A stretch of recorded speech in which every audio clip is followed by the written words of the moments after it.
Let's start with Pointly from the month of December.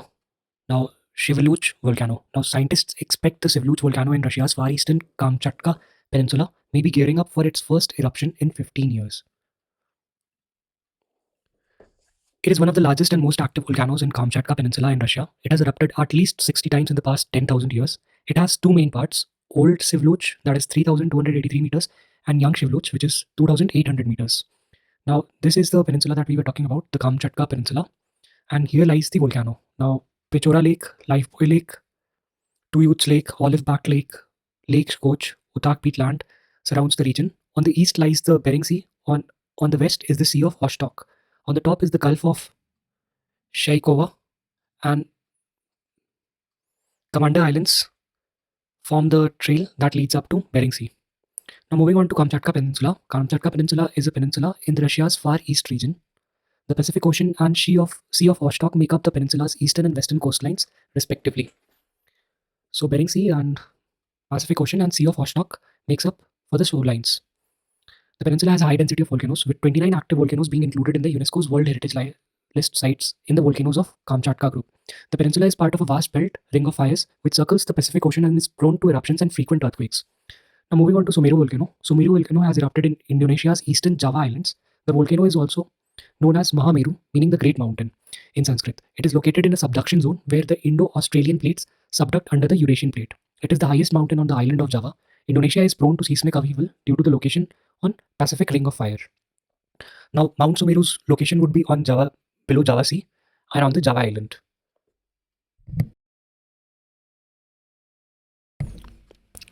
Moving on to Fujiwara effect. Now, the Fujiwara effect is any interaction between tropical storms formed around the same time in same ocean region with their centers or eye at a distance of less than 1400 kilometers. The intensity that could vary between a depression, that is wind speeds under 63 kilometers per hour, and a super typhoon, that is wind speeds over 29 kilometers per hour. The interactions could lead to changes in the track and intensity of either or both of the storm systems. In rare cases, the two systems could merge, especially when they are of similar size and intensity, to form a bigger storm. Now, moving on to Lusophone, community of Portuguese language countries. Now, the Ministry of External Affairs, in partnership with the Indian Council of Cultural Relations and the Government of Goa, is organizing the International Lusophone Festival in Goa. Now, Lusophones are people that speak Portuguese as native or as a common second language, and nations where Portuguese features prominently in society. The Lusophone world is spread over 9 countries and across 4 continents. Now, community of Portuguese language community people is also known as Lusophone Commonwealth, that is Comunidade Lusofona. It is a multilateral forum founded in 1996. India joined the CPLP as an associate observer in July 2021. Now moving on to Kuki-Chin refugees. The Mizoram cabinet has approved setting up of temporary shelters and other amenities for Bangladeshi Kuki-Chin refugees. The Kuki-Chin people share ethnic ties with Mizos. They are collectively called Zoo people. The Kuki-Chin people are settled in Chittagong Hill Tracts in southern Bangladesh that borders Myanmar, Tripura and Mizoram. Moving on to the Paris Club. The Paris Club has proposed a 10-year moratorium on Sri Lanka's debt and another 15 years of debt restructuring as a formula to resolve the Sri Lanka debt crisis. The Paris Club is an informal group of creditors nation whose objective is to find workable solutions to payment problems faced by debtor nations. It has 22 permanent members, including most of the Western European and Scandinavian nations, the US, the UK, Japan. India is not a member of the club.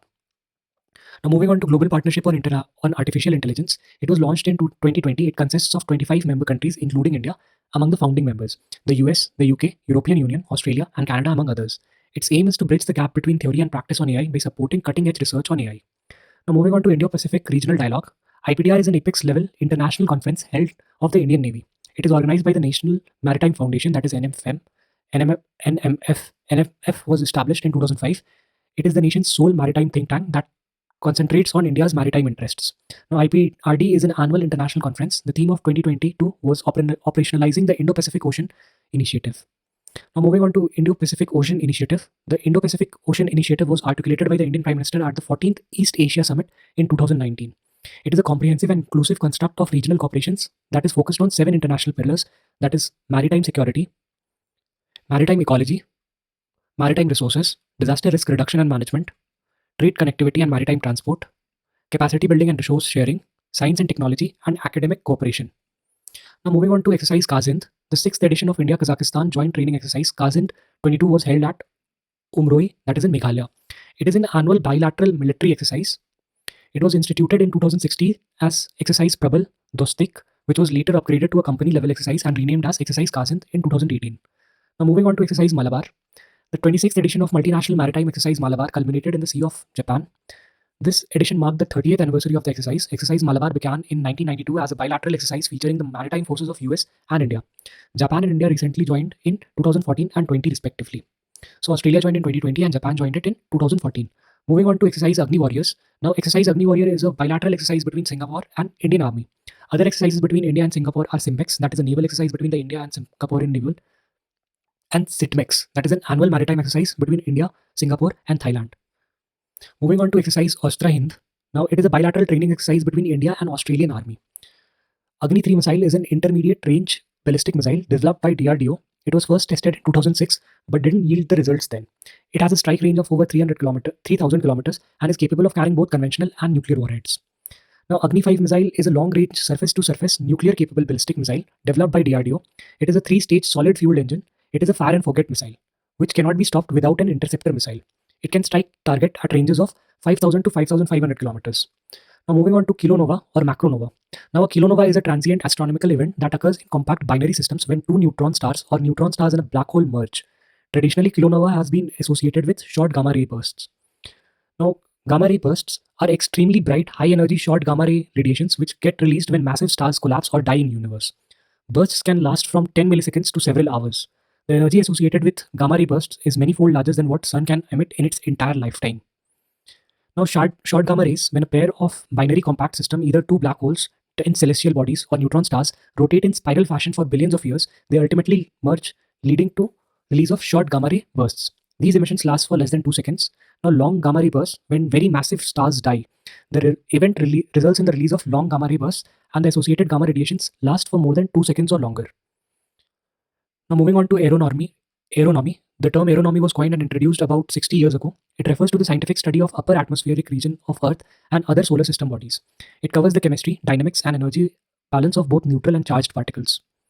Now, moving on to ISRO's mission to Venus, that is Shukrayan. Shukrayan 1 is planned mission to Venus by ISRO to study the surface and atmosphere of Venus.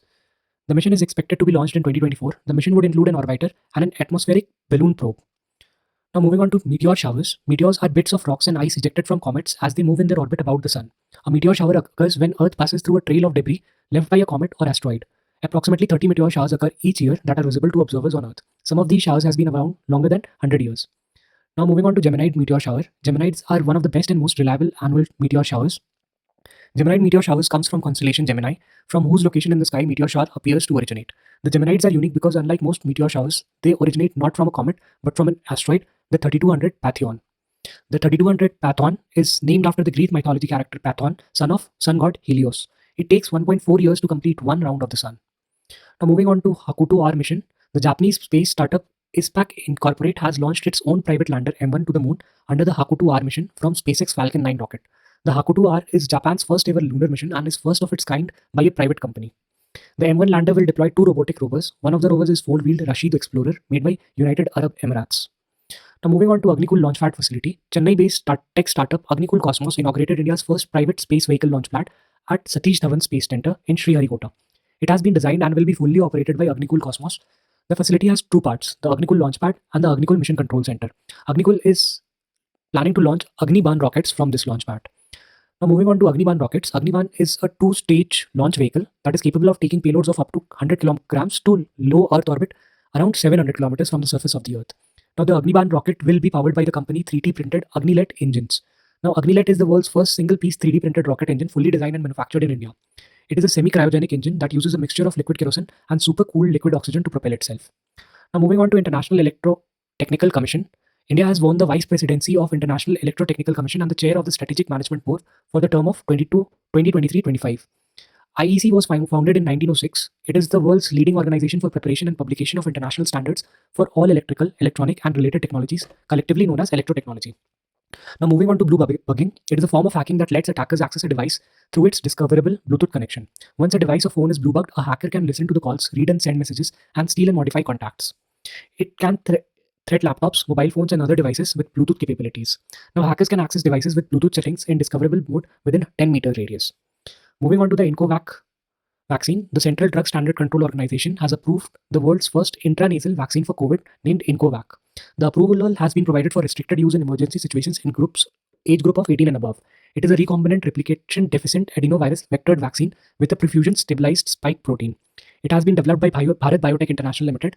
The product development and clinical trials of the vaccine were funded by Department of Biotechnology and BIRAC under Mission COVID Suraksha program. It is a non-invasive, needle-free, and is easy to administer as it does not require trained healthcare workers. Now moving on to lecanemab. Lecanemab is a drug that is currently in clinical trials for treatment for Alzheimer's disease. The trials have indicated that the drug is effective in slowing cognitive decline for some patients with Alzheimer's disease. Lecanemab belongs to a class of drugs called monoclonal antibodies. The Alzheimer's disease is progressive neurological disorder that causes the brain to shrink, that is atrophy, and the brain cells to die. The disease is most common cause of dementia, a continuous decline in thinking, behavioral, and social skills that affects a personal ability to function independently. Now moving on to zombie virus. A zombie virus is a term given to a virus that is frozen in ice and therefore dormant. Now zombie viruses have been dormant for many years due to being trapped inside the ice and have come to life after the ice melted. French scientists have warned the onset of another virus outbreak after they revived a 48,500 years old zombie virus buried under a frozen lake in Russia. Now moving on to death due to bacterial infections. According to a Lancet report, bacterial infections were the second leading cause of death worldwide. In India, 5 bacterial were responsible for at least 6.8 lakh deaths in 2019. Globally, an estimated 1.3 crore people died due to infections globally. Now, the 5 death-causing bacteria in India are E. coli, with the highest number of casualties of 1.6 lakh, S. pneumoniae, K. pneumoniae, S. aureus, and A. baumannii.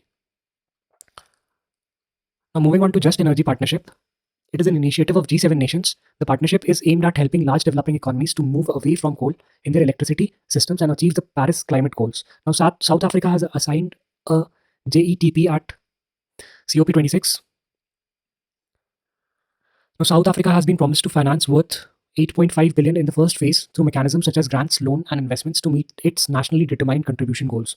Indonesia has also joined the Just Energy Transition Partnership to meet its nationally determined contributions. Now, Germany and USA are co-leading the negotiations with India to join Just Energy Transition Partnership.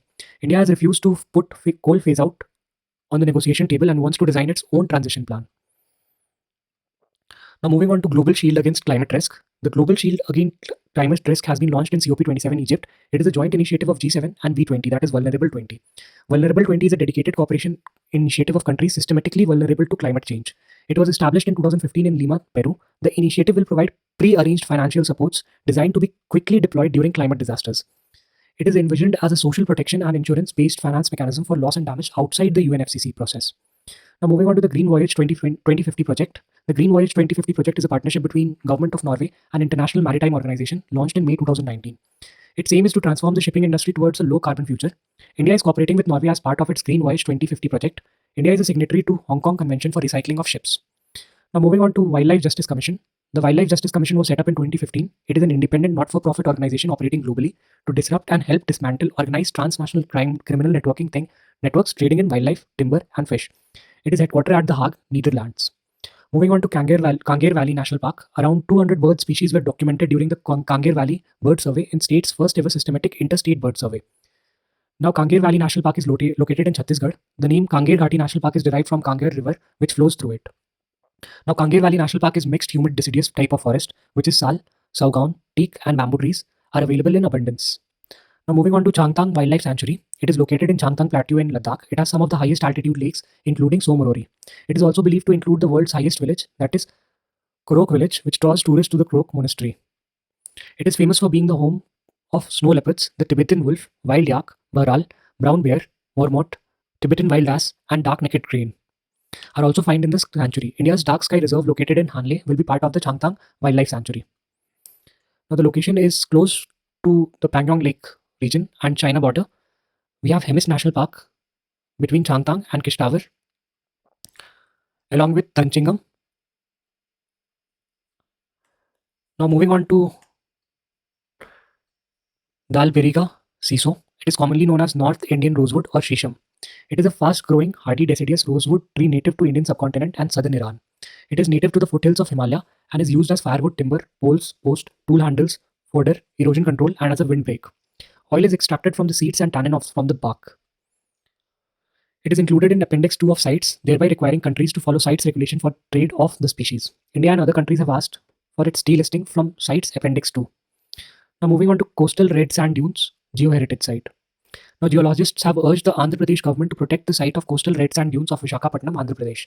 The site is located alongside the coast, which is about 20 kilometers northeast of Visakhapatnam city and about 4 kilometers southwest of Bhimunipatnam in Andhra Pradesh. Such red sand deposits are rare and have been reported only from 3 places in the tropical region in South Asia, such as Teri Sands in Tamil Nadu, Eramatti Dibalu in Visakhapatnam, Sri Lanka. This site was declared a geoheritage site by Geological Survey of India in 2014. Moving on to Arittapatti Wildlife Biodiversity Heritage Site. Now, the Tamil Nadu government has declared the Arittapatti as the first biodiversity heritage site in the state. The site comprises Arittapatti village and Meenakshipuram village in Tamil Nadu, both belonging to the Madurai city. The site houses 250 species of bird, including 3 important raptors, that are Lakar falcon, Shaheen falcon, and Bonelli eagle. It is also home to wildlife such as Indian pangolin, slender loris, and pythons. The area is surrounded by a chain of 7 hillocks or Inselbergs that serve as a watershed, making 72 lakes, 200 natural springs, and 3 check dams. The site also features megalith structures, Tamil Brahmi inscriptions, Jain beds, and 2200-year-old rock-cut temple.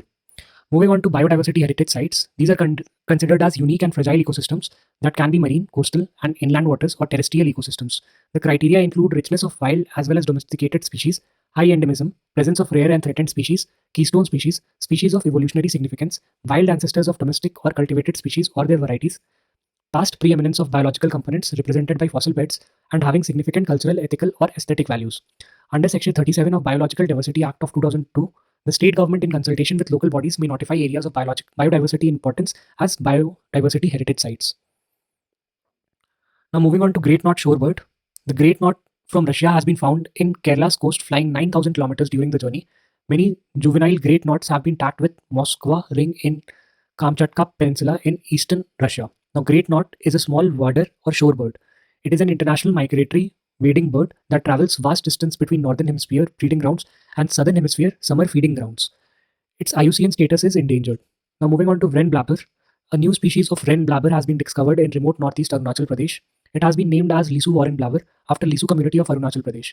The grey-bellied wren blabber is found in China, India, Myanmar, Thailand. In China, it is found in the Yunnan province. In India, it is found in Arunachal Pradesh. Its natural habitat is a subtropical moist montane forest. Its IUCN status is least concern.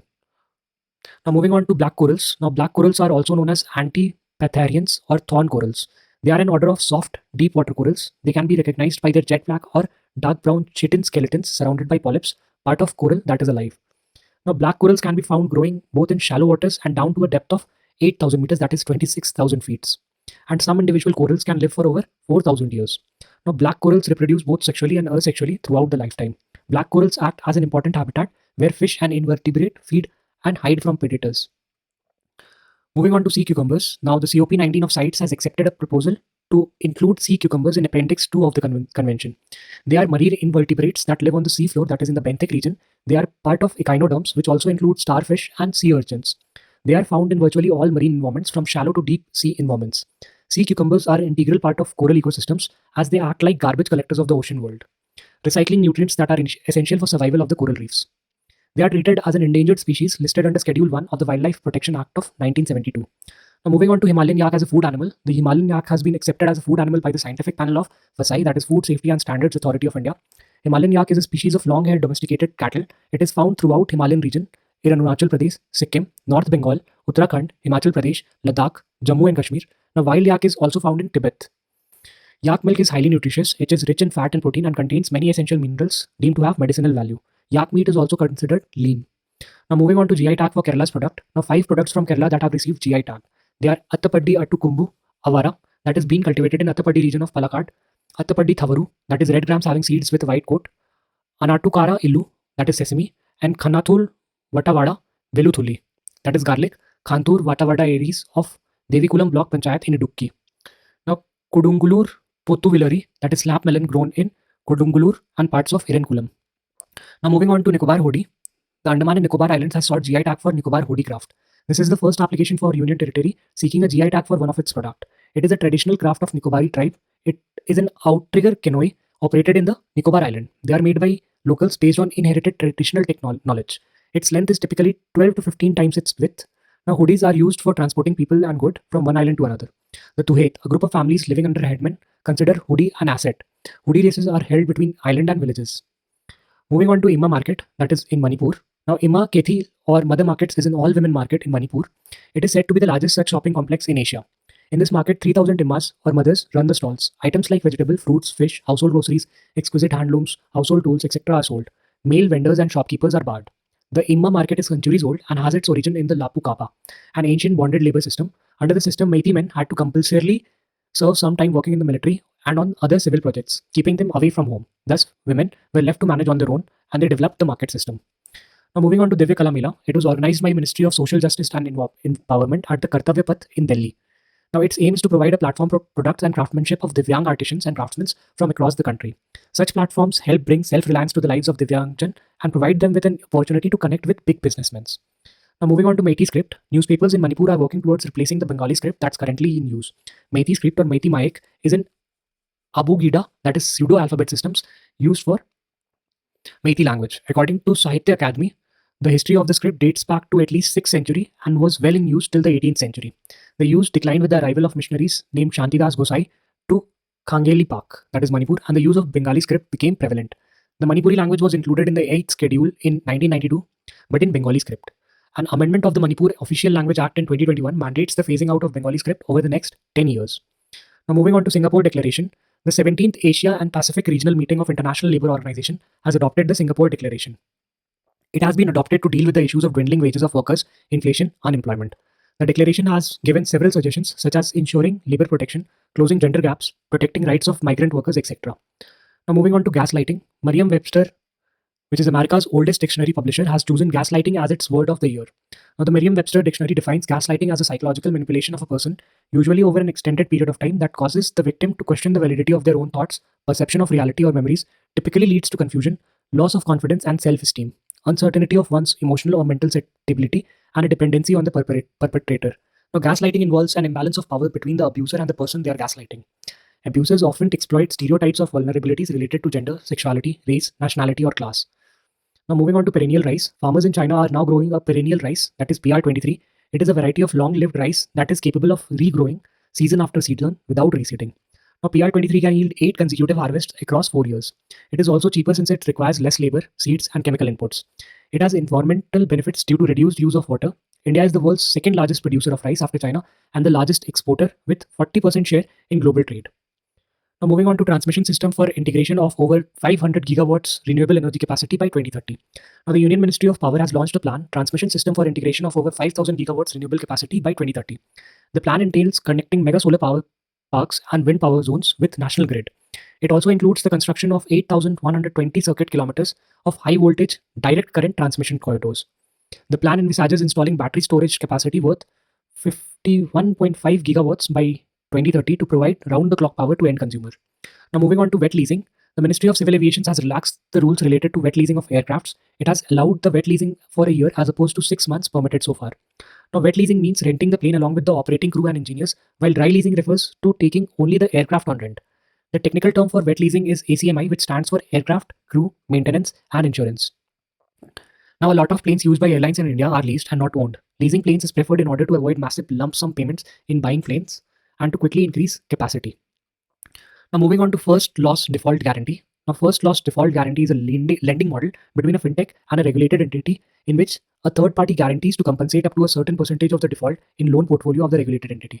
Under these agreements, the fintech originates a loan and promises to compensate the partners up to a pre-decided percentage in case customer fails to repay. Now, moving on to Digital Shakti campaign, the National Commission for Women launched the 4th phase of Digital Shakti campaign.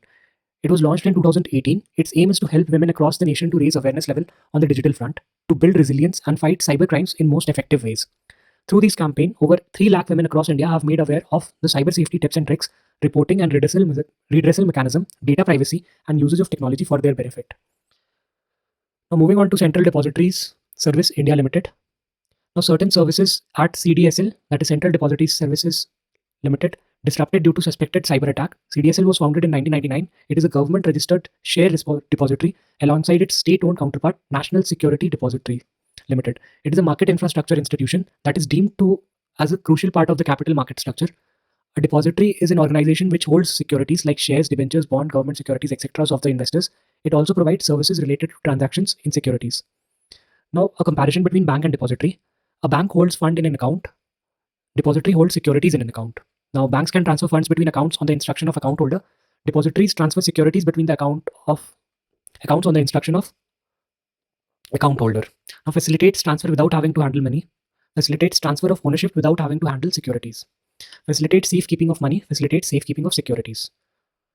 Now, moving on to Tri-Caller ID system. Now, Telecom Regulatory Authority of India is set to roll out its mobile phone caller identity system verified by KYC details. It will replace the Swedish caller identification app Truecaller. The feature will be consent-based voluntary program. The system will rely on the KYC data that users share with their network provider to avail of their services. Hence, it is expected to be more accurate than Truecaller that uses crowdsourced data. The TRI has also released a consultation paper about the potential introduction of calling name presentation feature. Now, moving on to Mark Portal. Now, Mark Portal is a national mentorship platform by Startup India. It stands for Mentorship, Advisory, Assistance, Resilience, and Growth. It is a one-stop platform to facilitate mentorship for startups across diverse sectors, functions, stages, geographies, and backgrounds. Through this portal, startups can connect with academics, industry experts, successful founders, seasoned investors, and other experts from across the globe through artificial intelligence-based matchmaking to get personalized guidance on growth and strategy. Now, let's look at some of the key functions of Mark program. An AI engine to match relevant mentors and startups, track mentors and startup interaction to deliver impact. It will enable video calls and communication via the platform. It will present a mobile-friendly interface for easy use. It shall have recognition and benefits for mentor contribution, and it shall facilitate ecosystem enablers to host custom programs. It shall also provide feedback, query, and grievance mechanisms. Now, moving on to CSIRT, the Government of India is planning to set up a Computer Security Incident Response Team, that is CSIRT, under the Central Electricity Authority to avert cyber attacks on country's power grid. It will act as an arm of Indian Computer Emergency Response Team, that is CERT-IN, but will remain under the administrative control of Central Electricity Authority. Now, moving on to PM Vani scheme, it was launched in 2020 by the Department of Telecommunications. Its aim is to expand the public Wi-Fi network in the country and provide low-cost mass digital connectivity to underserved rural areas and urban poor. It had aimed to create up to 10 million public Wi-Fi hotspots in India by 2022, but only 1,32,000 have been activated till now. Now, moving on to Agriculture Investment Portal, that is Krishi Nivesh Portal. It has been launched by the Ministry of Agriculture and Farmer Welfare.